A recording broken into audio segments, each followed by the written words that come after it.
Now, you might have heard our uh, our forefathers and some great teachers mentioning Veda is a Paurusheya. A Paurusheya. Purusha means human. Apaurusheya means Veda is not of human origin.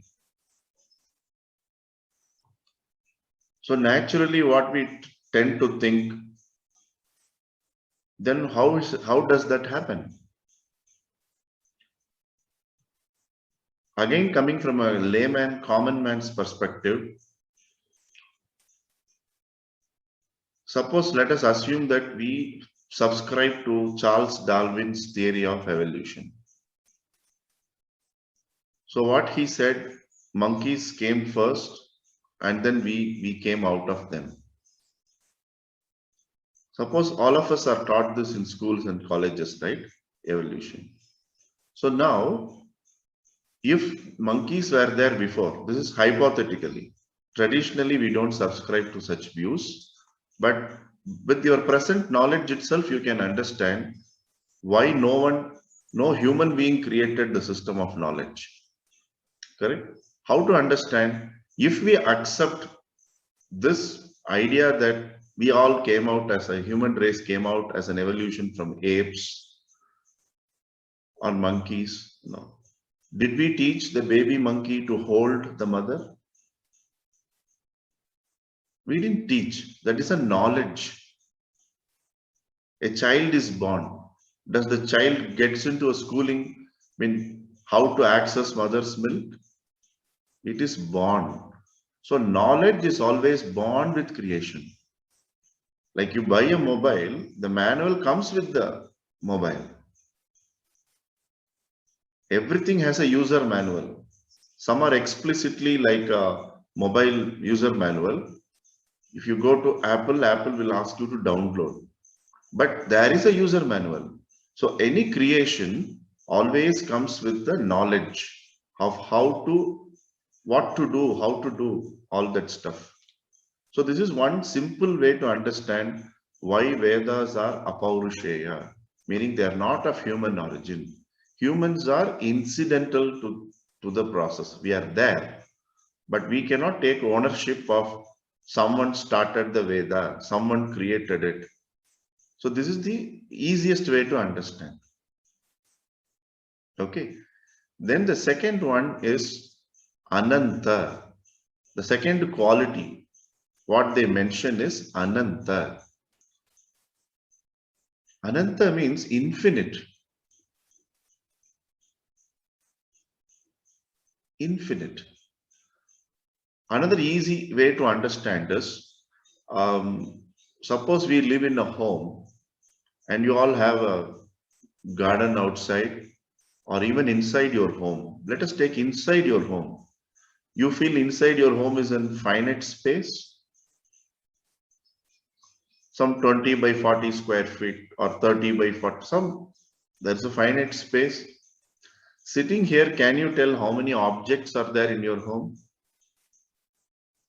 Your cups, your saucers, your dress, whatever material. You have so many things inside your home, right? Inside your finite space, you have almost infinite objects, because it's mind-boggling if you start doing housekeeping at home. Oh, do I have this? I thought I didn't have this. Many times you end up purchasing without knowing you already have it also. So in a finite space, you have almost close to infinite things, objects. Just when you step out of your home in your lawn, can you find how many blades of grass is there? How many speck of sand is there? Part by part can we see? Again, it appears to be a finite space, right? Singapore is as big as Chennai, a country. But how many things are there inside that finite space? We have no idea about it. So our ancients say Veda knowledge is infinite. Whatever you need, you get it. And second way to understand is, again, go back to any search engine, right? If you just give the word, any word, a standard word, it Lakhs and millions of search options are coming in. Am I right? So this is a very easy way. So why I have to say all these things very slow? That we are not taught all these things. Moment you speak, they think it is outlandish, it is not possible, because we are so judgmental and biased towards our own tradition and roots. Without applying the common sense, which we take pride that we have a lot of logic and common sense due to modern education system. Yes, but we are not using it, right? Nobody denied that we have common sense. But are we objective enough to use that common sense to understand that even in a finite space, we are not able to count things? If you ask me how many books I have at home, I have no idea about. Really, I have no idea about. Correct? Like that, Ananta is the easiest way. So the sessions are not for purists, okay? It is for common people like us to understand the depth of what we are dealing with, which is the tradition, culture, of which yoga is a part of it. So we should know where the system of yoga came up, right? So I'm taking you to that source.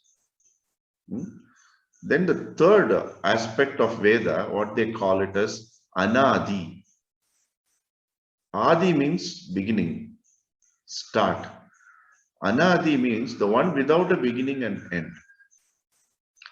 So today scientists are also saying the cosmos, it's something, they use a word called infinite regression. It's a loop. Like trying to find out chicken came first or egg came first. You know, generally we have this talk, right? It's an infinite loop. Can it go on and on. So because you can't find the start of creation very pinpoint, and logically also we understand, moment there is a creation, there is a knowledge. So when you don't even know when it was created, it's a cycle or a loop or an infinite regression, if you want to use these words. How in the world you will know when it started? You don't know when it started. It goes on and on. So whenever someone tells about Veda, first thing we should know is it is Apaurusheya, not of human origin. Second, we should know it is Ananta, which is infinite. And third is Anadi. Okay, then we should understand the Veda is classified as 4 instead of saying there are 4 books for Veda. Veda is one classified as 4. Then next question comes, how did they maintain all these things and how we continue to maintain all these things? There are 6 limbs of Veda called Vedanga, wherein Siksha, phonetics is there. Then Chandas, the meter. Then Vyakarana, grammar. Then you have Kalpa, the rituals, the manuals for it. Then you have Nirukta, is the etymology.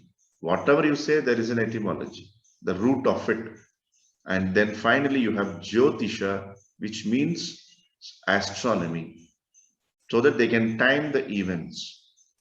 So these are the 6 methods, 6 limbs with which they are maintaining the purity.